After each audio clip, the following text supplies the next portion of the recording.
Today we'll be taking a look at some new discussion topics for Roman Reigns and the Usos, Brock Lesnar and Paul Heyman, as well as some topics with Edge and The Miz. Let's start things off with Edge's talk show segment that he had with Maryse. The setup and how this all played out is getting some criticism, so let's go over it. The setup for this talk show segment happened during the week prior. The Miz tried to use Maryse as a body shield. Maryse is surprised by this, slaps him, and storms out. It's then announced that Edge will have Maryse on the show as a guest, and she will talk about The Miz. So then Maryse comes out. She's amazing on the mic and tells her side of the story, which could seem convincing at first.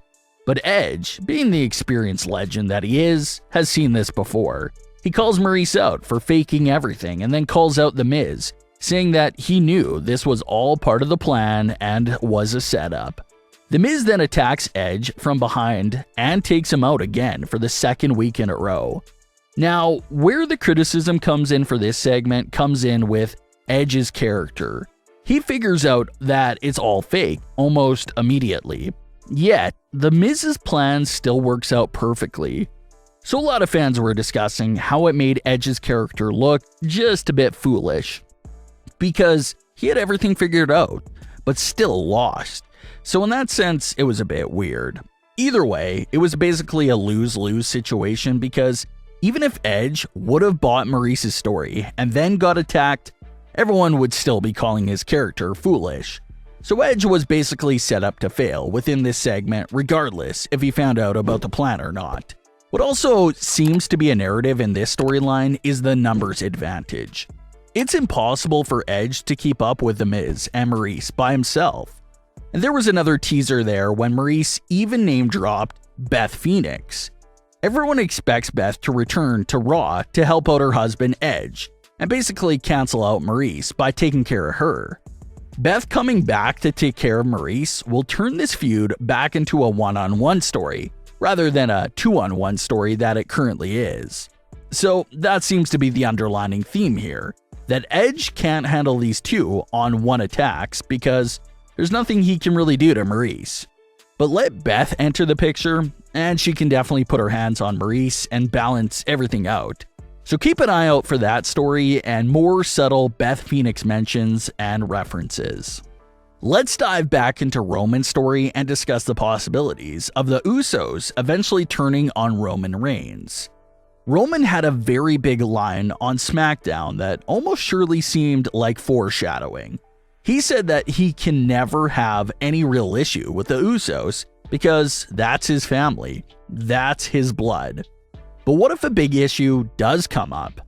Obviously, it's very unlikely that Roman will banish the Usos from his side because Roman knows that they're basically extra insurance to his title reign. If something starts to go wrong in a title match, Jimmy and Jey are always there within seconds to make sure everything will go right again. And for the most part, this is a one-way street because Roman doesn't really interfere with Jimmy and Jey's title matches and never really helps them out when things are going bad for them.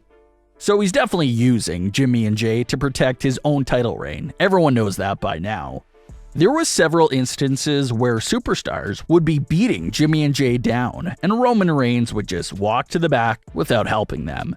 So some of those moments gave us the impression that Roman expects the Usos to sacrifice themselves for him, but he won't exactly return the favor.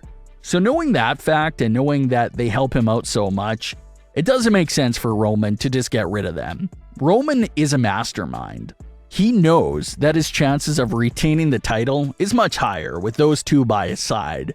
So how will the Usos get out from Roman's control? Well, they're gonna have to catch Roman by surprise with a big unexpected betrayal moment. Jimmy hesitated to join Roman at first, and Jey has been under Roman's control for well over a year now. So there was probably a breaking point way down the line where they'll look at each other and say, we gotta do something. And just like how the Roman and Heyman breakup story was interesting to see play out, it'll also be interesting to see how Roman and the Usos scheme against each other and how that will play out.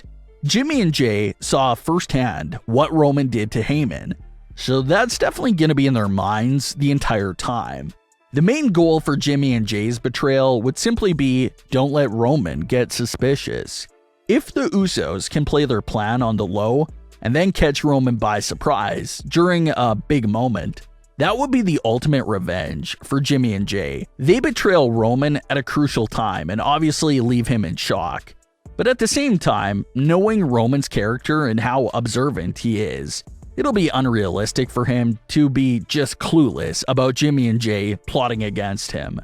So if they do have a breakup plan for the Bloodline in the future, it really would be quite the back and forth battle. Let's get into Brock Lesnar and Paul Heyman. Now that Heyman has been fired by Roman, a lot of fans are just assuming that he'll automatically link back up with Brock Lesnar.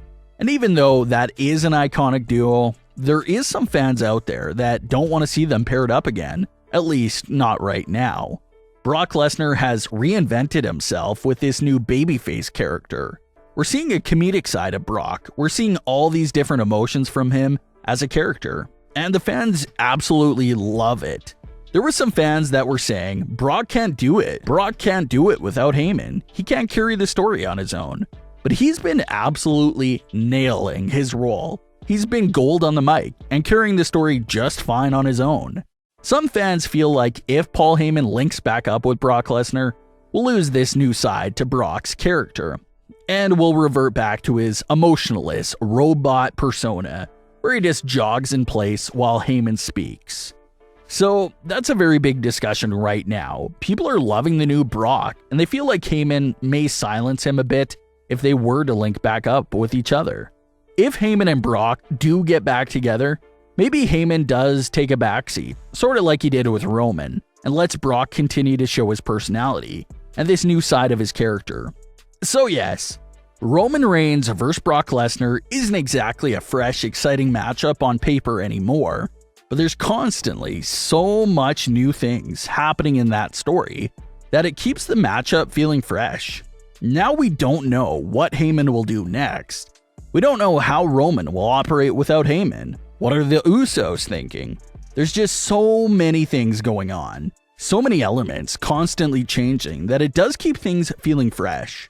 If the rumors are true that Roman and Brock will meet again at WrestleMania, that tells us that there's still a lot of story to be told here for sure.